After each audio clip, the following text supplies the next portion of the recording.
Bayangkan, seorang tokoh agama dengan kekayaan luar biasa berdiri di depan para wartawan dengan penuh percaya diri, lalu mengucapkan kalimat yang membuat darah publik mendidih.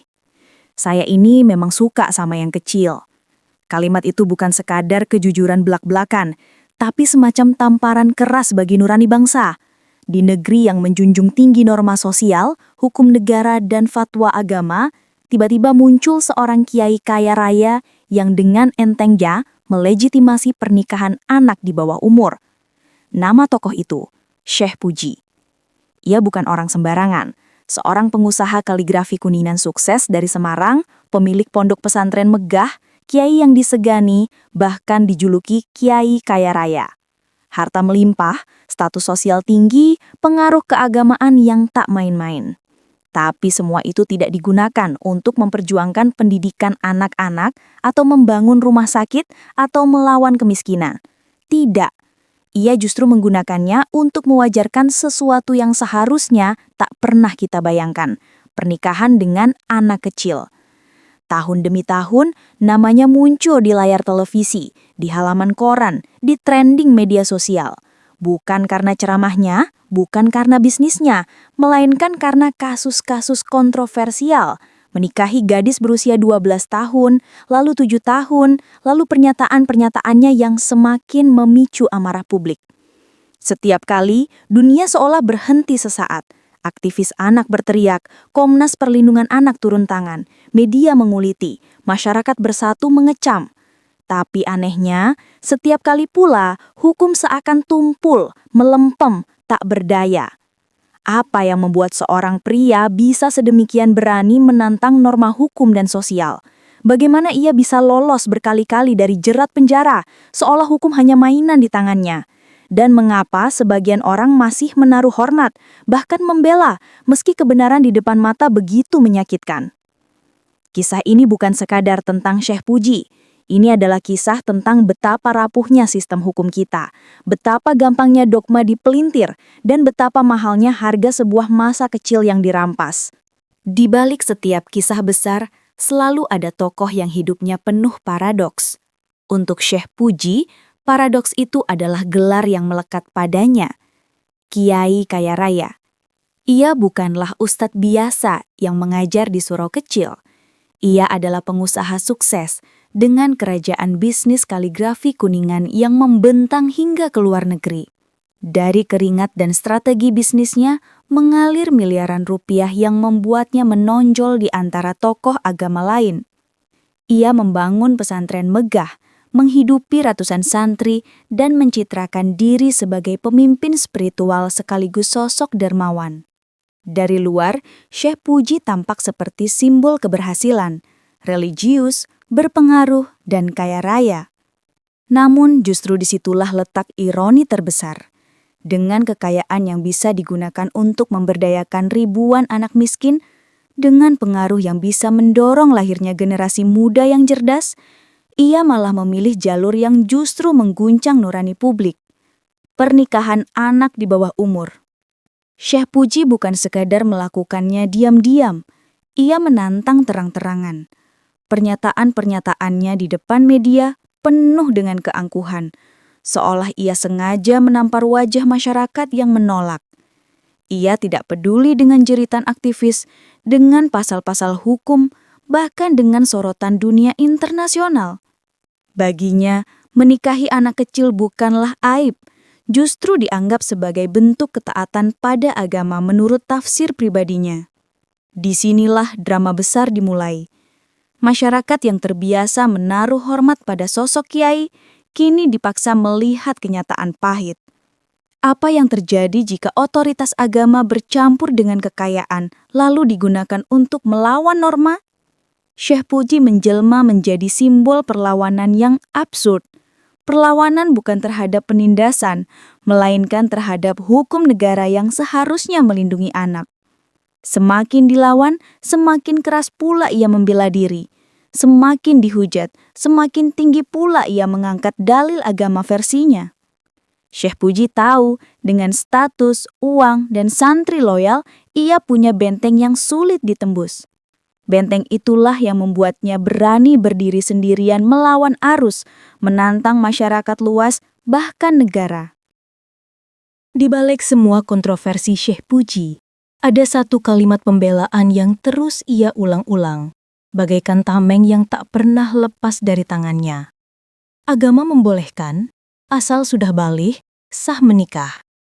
Menurut Syekh Puji, standar pernikahan bukanlah soal usia dalam angka, bukan pula soal kedewasaan emosional atau mental. Syaratnya hanya satu, akil baligh. Jika seorang anak perempuan sudah menstruasi, atau seorang anak laki-laki sudah mengalami mimpi basah, maka bagi Syekh Puji, mereka dianggap siap menikah, meskipun masih duduk di bangku SD atau SMP.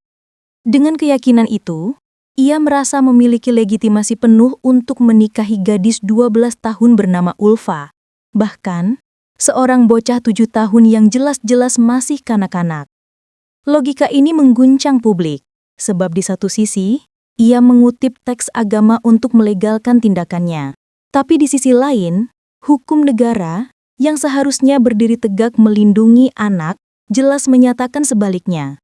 Undang-Undang Nomor 16 Tahun 2019 menetapkan batas usia minimal pernikahan adalah 19 tahun. Tidak peduli sudah baligh atau belum, pernikahan di bawah umur adalah pelanggaran. Disinilah benturan terjadi. Fikih akil baligh ala Syekh Puji berhadapan langsung dengan norma hukum negara. Benturan yang membuat publik bingung, siapa yang lebih berkuasa, dalil agama menurut tafsir personal seorang kiai, atau undang-undang yang mewakili suara rakyat. Lebih jauh, tafsir Syekh Puji ini bukan hanya ditentang hukum, tapi juga para ulama arus utama. MUI, NU, Muhammadiyah, semua menolak keras. Mereka menegaskan bahwa Islam tidak bisa dibaca sepotong-potong. Baligh bukan sekadar urusan biologis, tapi juga soal kesiapan mental, pendidikan, dan kemaslahatan hidup. Islam, kata mereka, tidak pernah menganjurkan sesuatu yang justru merugikan. Pernikahan anak jelas merampas hak anak untuk belajar, bermain, dan tumbuh secara sehat. Namun Syekh Puji bergeming. Ia berdiri di jalannya sendiri, menafsirkan agama sesuka hati, lalu menantang siapa saja yang berani melawan. Baginya, hukum negara hanyalah aturan manusia yang bisa diakali. Tapi hukum Tuhan, menurut tafsirnya, adalah absolut. Celakanya, tafsir absolut ini hanya menguntungkan dirinya, bukan anak-anak yang ia nikahi.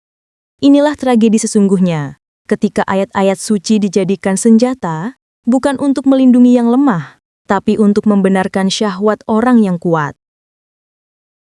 Tahun 2008, Indonesia diguncang kabar yang membuat seluruh negeri terperanjat. Seorang pengusaha kaya raya sekaligus kiai dari Semarang menikahi seorang gadis berusia 12 tahun. Namanya Ulfa. Publik gempar, media ramai, aktivis anak berteriak. Bagaimana mungkin di era modern, ketika dunia sedang gencar menghapus praktek pernikahan dini, ada seorang tokoh publik yang malah melakukannya terang-terangan. Kasus ini pun naik ke ranah hukum. Syekh Puji didakwa melanggar UU Perlindungan Anak. Pengadilan Negeri Ungaran menjatuhkan vonis 4 tahun penjara dan denda 60 juta rupiah. Publik bersorak, berharap keadilan benar-benar ditegakkan. Tapi drama hukum Indonesia selalu punya babak lanjutan. Vonis itu ternyata tidak bertahan lama. Pengacara Syekh Puji menemukan celah.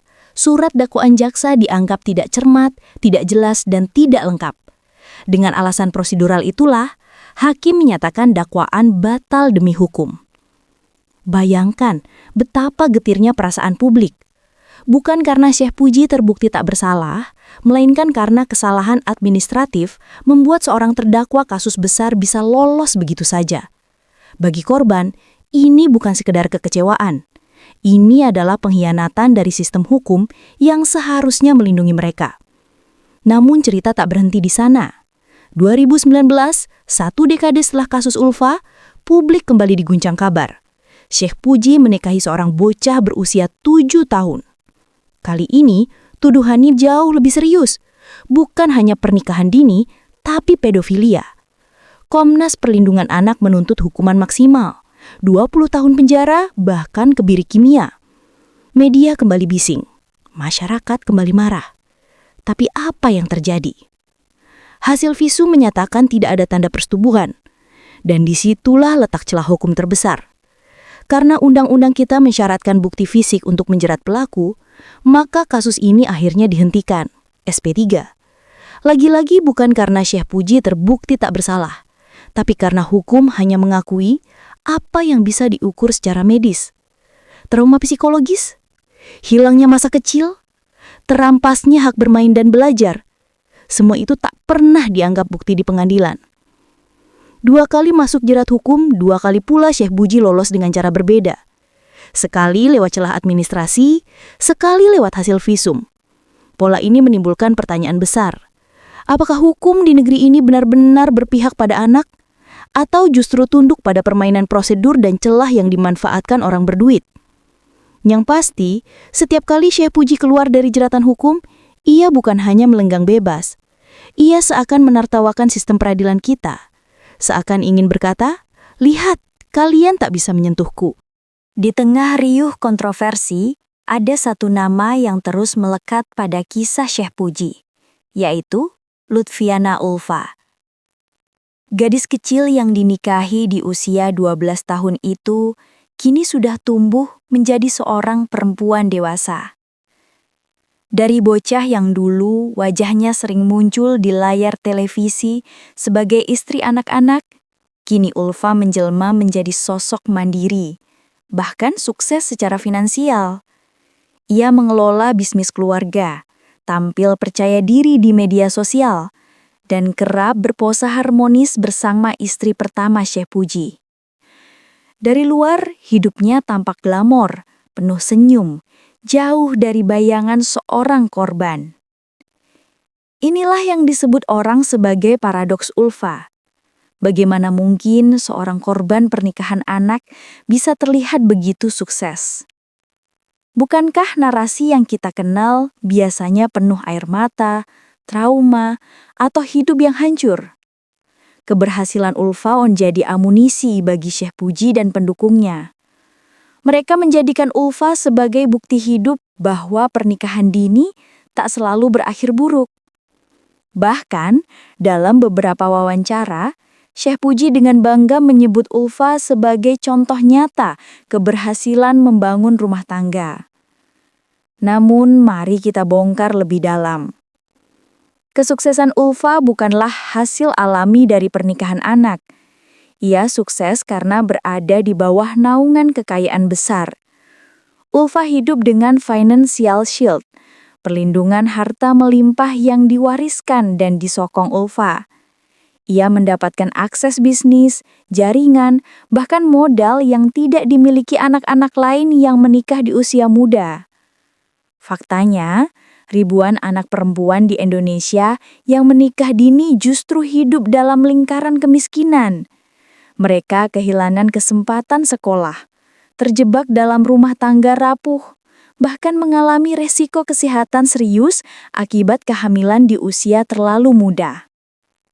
Ulfa mungkin berhasil, tapi ia adalah pengecualian.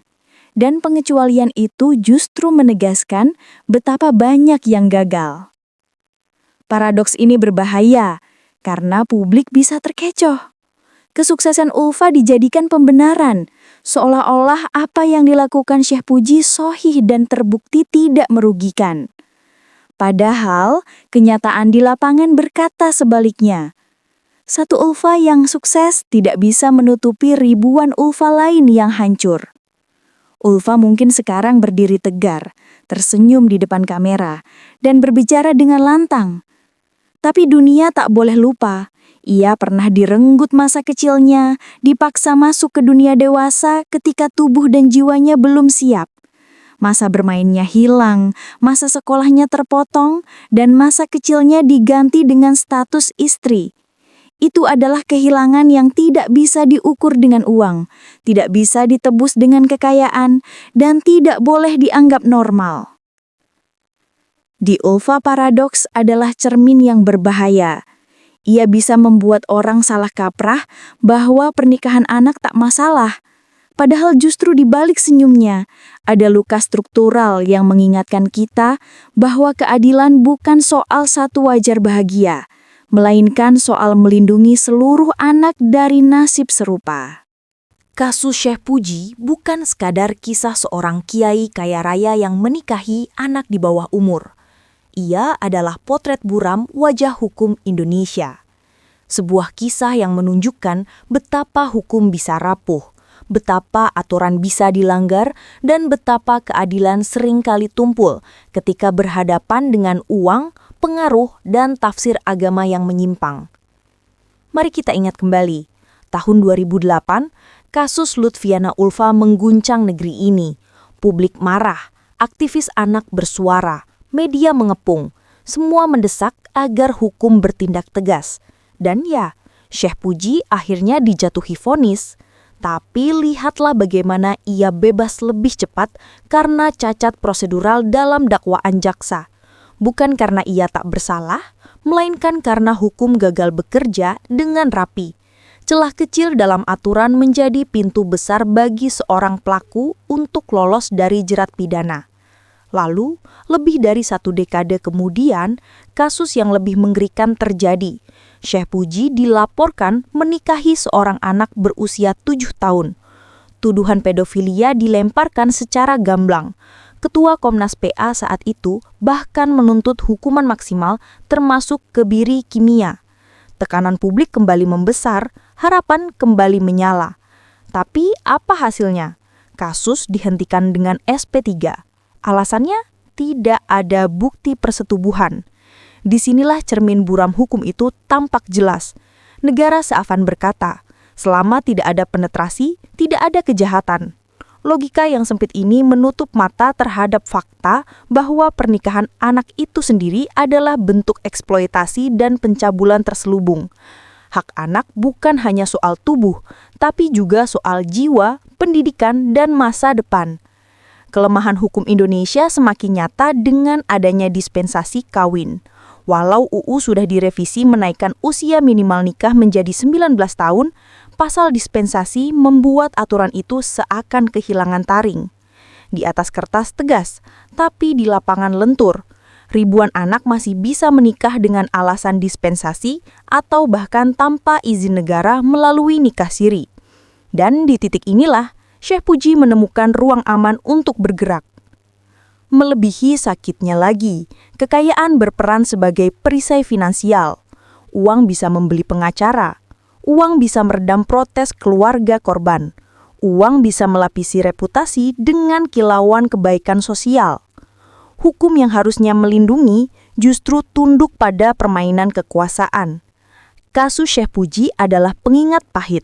Ketika hukum kalah oleh tafsir pribadi dan kekuatan uang, maka anak-anaklah yang menjadi korban. Dan lebih dari itu, dunia melihat Indonesia sebagai negeri yang gagal menjaga masa depan generasinya. Sebuah negeri yang oleh aktivis anak disebut sebagai lahan subur pedofilia. Pertanyaannya kini, sampai kapan hukum kita akan terus buram? Sampai kapan celah ini dibiarkan terbuka? Dan sampai kapan figur seperti Syekh Puji bisa dengan bebas mengulang perbuatannya tanpa efek jera yang nyata? Kisah Syekh Puji bukan sekedar cerita skandal seorang tokoh eksentrik. Ia adalah cermin retak bangsa ini. Cermin yang memantulkan wajah buram hukum, rapuhnya perlindungan anak, dan betapa mudahnya kekayaan serta pengaruh membungkam nurani. Dari pernikahan anak dengan Lutfiana Ulfa hingga dugaan menikahi bocah berusia 7 tahun. Dari vonis penjara hingga kebebasan prematur. Dari sorotan media hingga lenyap dalam senyap. Semua ini memperlihatkan bahwa sistem kita masih gagal berdiri di sisi yang benar. Namun, di balik semua kegelapan itu, ada satu hal yang tak boleh padam. Kesadaran kita. Mungkin hukum bisa ditelingkung, mungkin media bisa dibungkam, mungkin publik bisa dialihkan perhatiannya. Tapi sejarah selalu mencatat. Dan pertanyaan besar akan terus bergema. Apakah kita rela membiarkan anak-anak negeri ini dirampas masa kecilnya hanya karena seseorang punya uang, pengaruh, dan dalih agama? Kita harus jujur. Ulfa mungkin terlihat sukses, tapi ia adalah pengecualian yang ditopang harta. Ribuan anak lain tidak seberuntung itu. Mereka menikah muda, kehilangan hak belajar, tubuhnya dipaksa matang sebelum waktunya, lalu terjebak dalam lingkaran kemiskinan. Jika kita menganggap Ulfa sebagai bukti sah bahwa pernikahan anak tak masalah, maka kita sedang menutup mata terhadap tragedi yang jauh lebih luas. Inilah saatnya kita bicara, karena diam hanya akan melanggengkan siklus ini. Kita perlu berani mendesak perubahan, penegakan hukum yang tegas tanpa celah, penghapusan praktik dispensasi kawin yang sering disalahgunakan, dan perlindungan nyata bagi anak-anak dari jeratan pernikahan dini yang sebenarnya hanyalah eksploitasi berkedok tradisi. Dan kepada Anda yang menonton video ini, tanyakan pada diri sendiri, apakah kita akan membiarkan kisah Syekh Puji menjadi bab yang berulang? Ataukah kita akan menjadikannya peringatan terakhir, titik balik untuk melindungi anak-anak Indonesia? Karena pada akhirnya, masa depan bangsa ini ditentukan oleh bagaimana kita menjaga generasinya. Dan jika hari ini kita gagal melindungi anak-anak dari tangan orang dewasa yang rakus, maka esok bangsa ini tak akan punya masa depan yang layak. Syekh Puji boleh saja berlindung di balik tafsir, kekayaan, dan kontroversi. Tapi suara kita, suara publik, suara nurani, tidak boleh padam. Karena diam adalah bentuk persetujuan.